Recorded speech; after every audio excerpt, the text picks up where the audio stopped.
Hello, this is Alan Wheeler, and I haven't made a video for a while. The last video I made was to give an overview of my self-initiation to the left-hand path, a 9-week uh, set of rituals and meditations that I went through. But coming out of that, I thought I would at least do one video, maybe a series if it flows well. That I'm calling Devil's Advocate.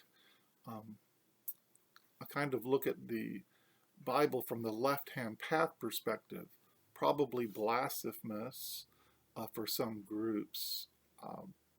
So I kind of want to introduce my approach to this that will be uncomfortable for some people by looking at the stages of initiation to the left-hand path. And this is kind of a mixture of Rose Crowley's structure and Don Webb's. And I suppose that we all know we go through phases of development and we break them down in different ways. But one way of looking at it is the first stage of a process like this is apostasy.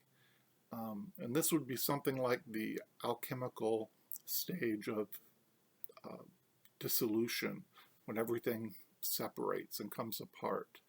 And it would be similar to the energy of the Tower card in tarot, where the structures fall down. And I think of the stage of teenage rebellion and that some people go through when leaving home and forming the individual identity. And I think it's a needed phase, but I do think it's an early phase.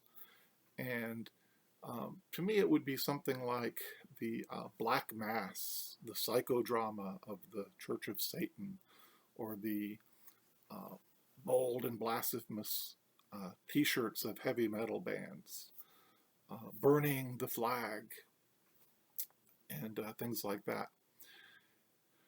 The second phase might be transmutation, and this is more of an integration of the old and the new, and I think this can be an awkward stage, perhaps even what I'm doing here. A kind of blending, how things work together in a new way, without throwing out the baby with the bathwater, perhaps. It might be like the Temperance card, which shows a mixing of elements in an early stage, or something like that. And I remember when I first got into tarot cards, tarot reading, I did something which Christians call taking captive. And I immediately set up a website and tried to explain the Christian interpretation of each tarot card, kind of keeping the core of my beliefs while bringing in the this thing from the outside that has been judged as the other and the unrespected. And so that would be an early stage, and then a deeper integration of shadow and light, perhaps, would be a later stage. Finally, 3, apotheosis, the third stage in this breakdown, would be something like the world card, the final stage of synthesis when everything comes together. And at this stage, I would picture we're learning from everything. Nothing is out of bounds, and nothing must be accepted. And it's pictured appropriately to this video in the Thoth Tarot as a woman dancing with a spiraling serpent. And so the Thoth Tarot is actually doing what I'm advocating here by reinterpreting the Bible serpent and the the beast from the Bible as something, as the protagonist, basically the good guys. And so this is kind of a deep integration where you can even use those symbols, and the cross no longer uh, wards off the vampire, but the vampire can pick up the cross and pick his teeth with it, or whatever's needed. So uh, that's my approach. Again, some will consider it blasphemous, but I'm looking at this as let's look at these myths as we would any myths. And in a sense, taking this book that was once in my life, something that sacred, the one true truth, and bringing it under the power and authority of the individual. And so to symbolize this, I'm going to take out the portion that I want to talk about today. So I'm actually going to rip this out and have a look at this. First 3 chapters of Genesis. So the first words are, in beginning, God created the heavens and the earth. The earth was without form and void. Darkness was over the face of the deep. So reading this from a left-hand path perspective, you immediately see darkness, void, chaos in the beginning. So the myth, the picture is not of absolute nothingness, but rather an emptiness where the elements have not come together at all, and there's no dependent arising apparently, and it's something like the fool in the tarot, this raw, pure potential, and it would be something, I think, like the tree of life from the Kabbalah. And I'm sure, being Jewish mysticism, this would make complete sense. So above the abyss, you have, and I'll just draw right upon it,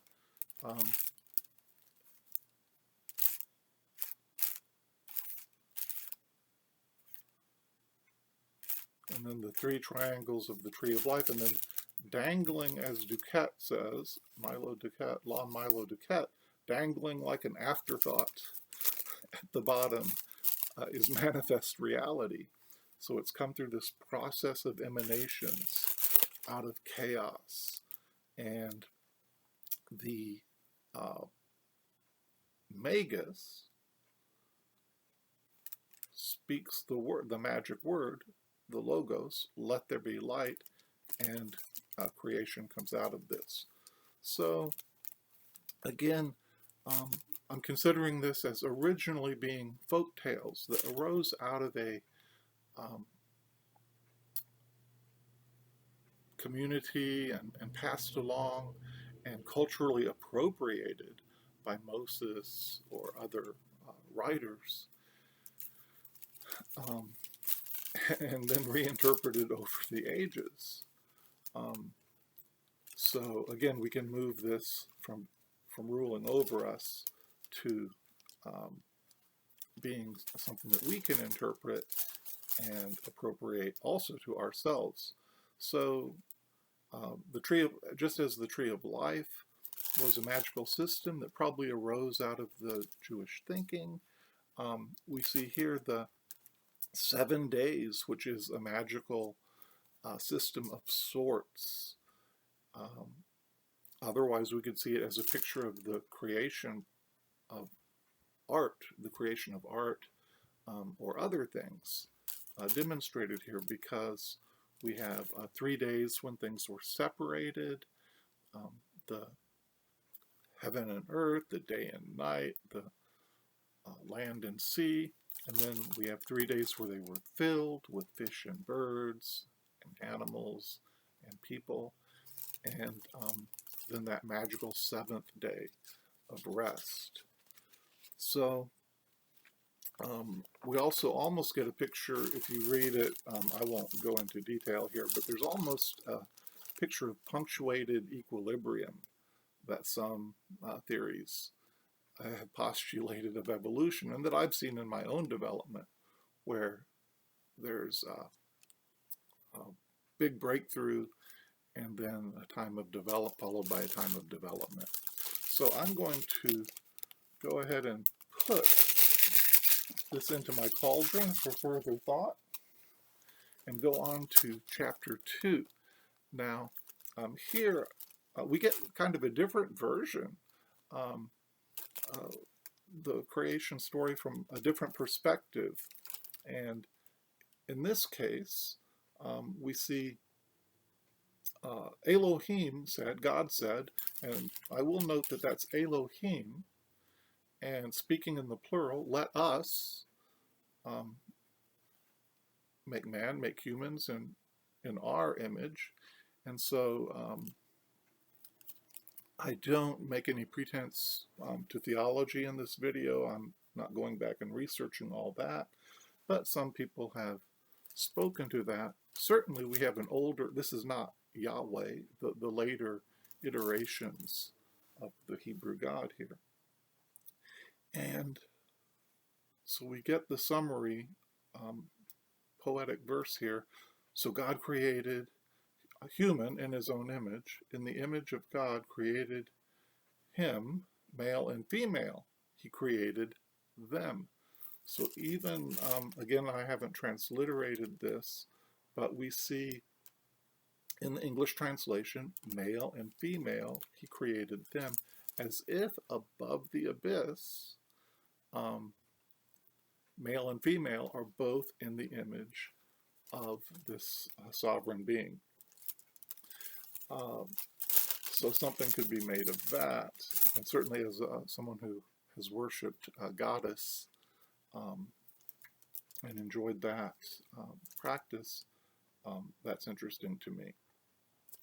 Now also in that second chapter, this is where we get the prohibition, common to a lot of folk tales and myths, that in this case, on the day you eat from that fruit, you will die. Now, from a left-hand path perspective, this could be interpreted as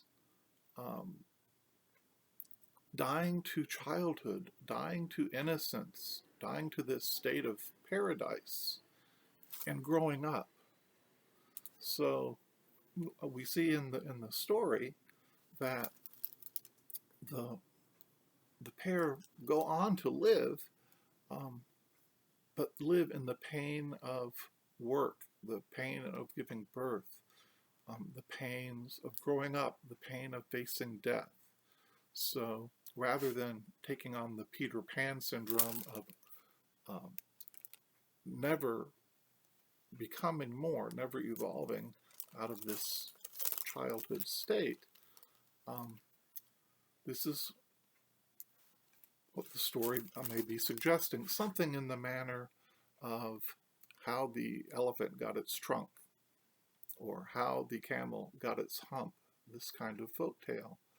And I think we can see this as answering those questions, and it becomes a kind of ironic, beautiful, ironic folk picture of growing up, of evolving, which is very potent in the left-hand path, and maybe even in the right-hand path if it is not overly simplified. So in Genesis, so I'll go ahead and put aside Genesis 2 into the cauldron of my thought here.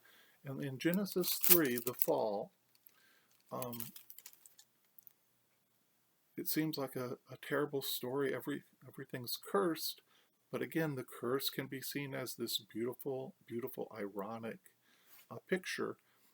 as the serpent brings a spark through the woman, it's something like Prometheus bringing fire down to people and getting in trouble, phosphorus, Lucifer bringing light. And I think this can be reinterpreted as glorious. The myths, just as some have reinterpreted the myths of Lilith as glorious, and giving greater honor to women than the traditionally has been given in the mainstream religions, just in ancient times in general, probably. So this is more of the picture of the world card, and going out into the world. So I hope this is good food for thought. Thank you for watching if you've stayed with me, and I will consider whether I should go on and do a similar thing if it's not too volatile, too blasphemous with other stories. Again, thanks for watching and take care.